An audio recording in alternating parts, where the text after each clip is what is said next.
نفس کو پاک کرنا چاہتے ہو تو 3 باتوں کو اپنی عادت بنا لو: نعمت پر شکر، تکلیف پر صبر اور گناہ پر توبہ۔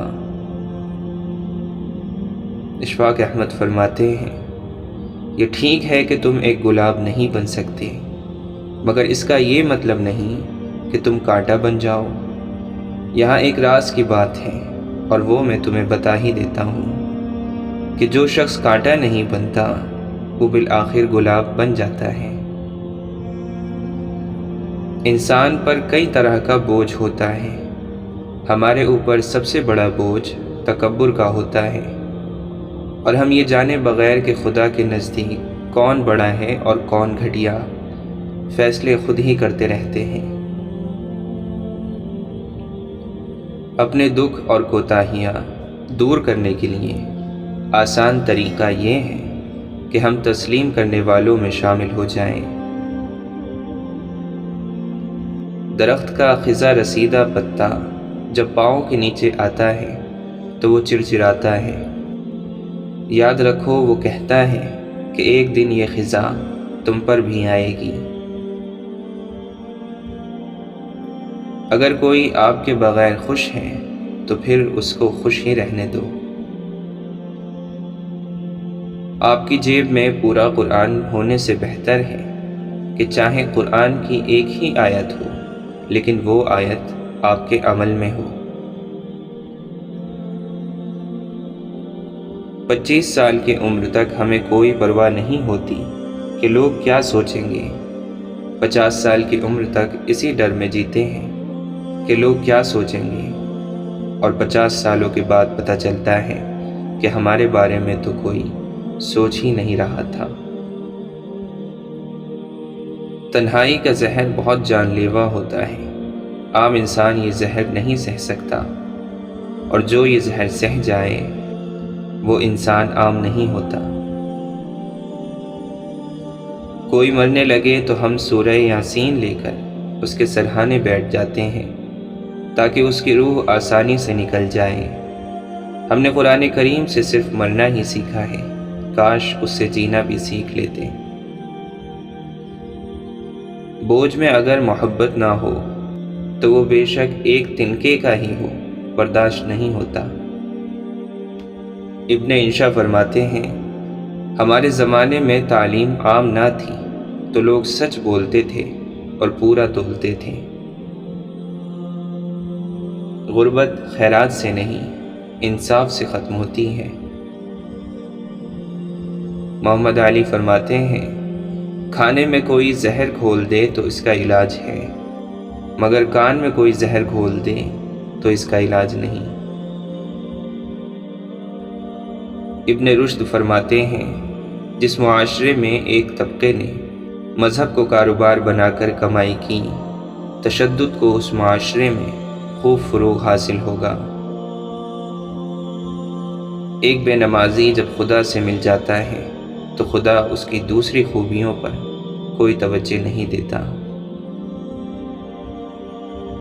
دنیا نصیب سے ملتی ہے اور آخرت محنت سے، لیکن لوگ محنت دنیا کے لیے اور آخرت نصیب پر چھوڑ دیتے ہیں۔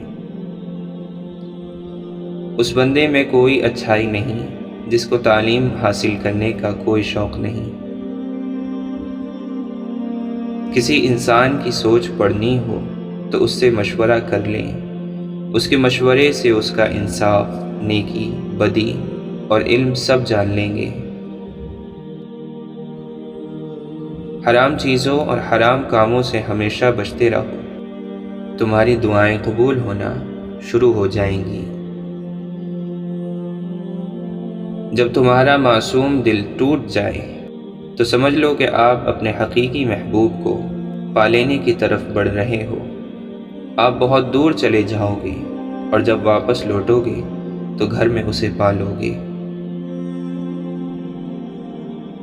جس نے دنیا کی محبت سے منہ موڑا، دوزخ نے اس سے منہ موڑا اور وہ جنت کا حقدار بن گیا۔ انسان گناہ کر کے مومن رہ سکتا ہے، شرط یہ ہے کہ گناہ کو گناہ سمجھے اور اس پر نادم ہو۔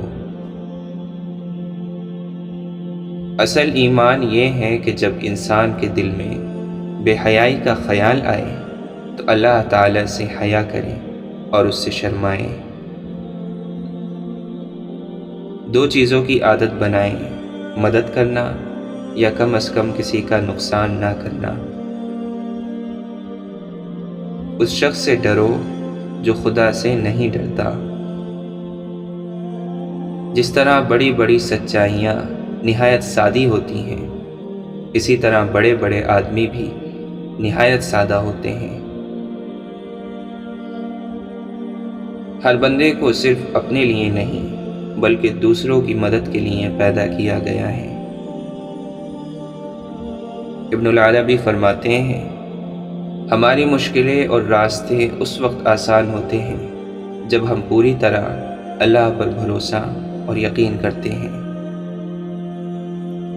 عقل مندی حلال لقمے سے پیدا ہوتی ہے اور عشق اور دل کی نرمی حلال لقمے سے ہی جنم لیتی ہے۔ نفس دشمن ہے، اس کی طلب پوری مت کر، تیرے لیے اس کی موت اس کی زندگی سے 1000 گنا بہتر ہے۔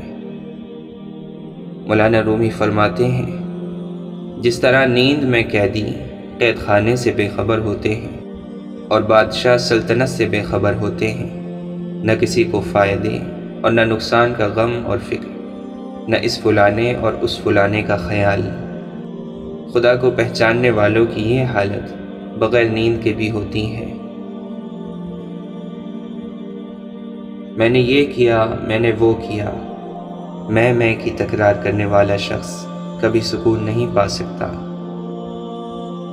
اپنی طاقت اور اپنی تیز زبان پر ناز مت کرو، جلد وہ وقت آنے والا ہے جب تمہارے بازو کی گرفت کمزور پڑ جائے گی اور تمہاری تلوار جیسی یہ زبان جلد خاک ہو جائے گی۔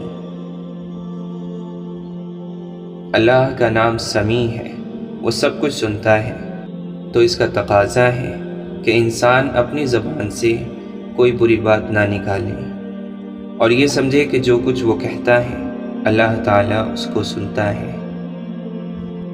بے شک خواہشات نفس کا چھوڑنا کڑواہٹ پیدا کرتا ہے، لیکن یہ اللہ کی دوری کی کڑواہٹ سے بہتر ہے۔ مولانا رومی فرماتے ہیں، میں ہمیشہ دعا کرتا تھا کہ میری روح کو کوئی ساتھی مل جائے، پھر مجھے معلوم ہوا وہ تو میں خود ہی ہوں۔ منافق کبھی کسی کا دوست نہیں ہوتا، منافق کے ساتھ احسان کر، احسان کی امید نہ رکھ۔ اچھے لوگ خوشیاں دیتے ہیں اور برے لوگ سبق، اور زندگی میں دونوں ہی ضروری ہیں۔ ہر چیز کا صدقہ ہوتا ہے اور عقل کا صدقہ یہ ہے کہ جاہل کی بات سن اور اسے برداشت کر لے۔ اعتبار کی کمی اور شک کی زیادتی رشتوں کی خوبصورتی ختم کر دیتی ہے۔ جو شخص اللہ کی آواز کے ساتھ دل ملا لیتا ہے، اسے کسی اور سہارے کی ضرورت نہیں ہوتی۔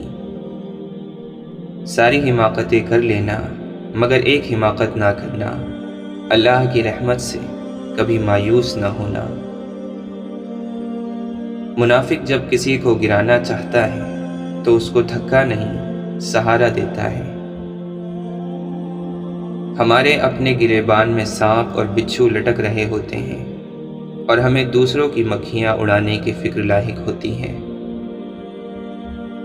3 چیزوں میں کبھی شرم محسوس نہ کرنا، پرانے کپڑوں میں، غریب دوستوں میں اور بوڑھے ماں باپ میں۔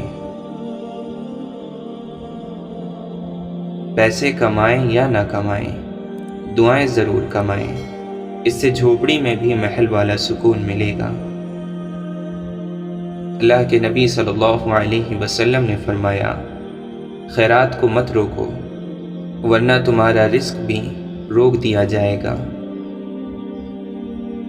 درویشوں کے علاوہ دنیا کے باقی لوگ بچوں کی مانند ہیں جو دنیا کے کھیل میں مگن ہیں۔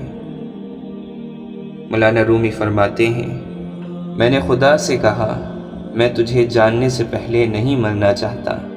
خدا نے جواب دیا، جو مجھے جان گیا وہ کبھی نہیں مرتا۔ عقل انسان کی ایسی دوست ہے جسے لوگ چھوڑ دیا کرتے ہیں، اور خواہشات ایسی دشمن ہیں جن کی بات مانی جاتی ہے۔ تمہاری تنہائی تمہیں جس طرف مائل کرتی ہے، بس وہی تمہارے اندر کی حقیقت ہے۔ دنیا اگر ہاتھ سے نکل جائے تو بندہ غریب ہو جاتا ہے، اور یہی دنیا اگر دل سے نکل جائے تو بندہ ولی ہو جاتا ہے۔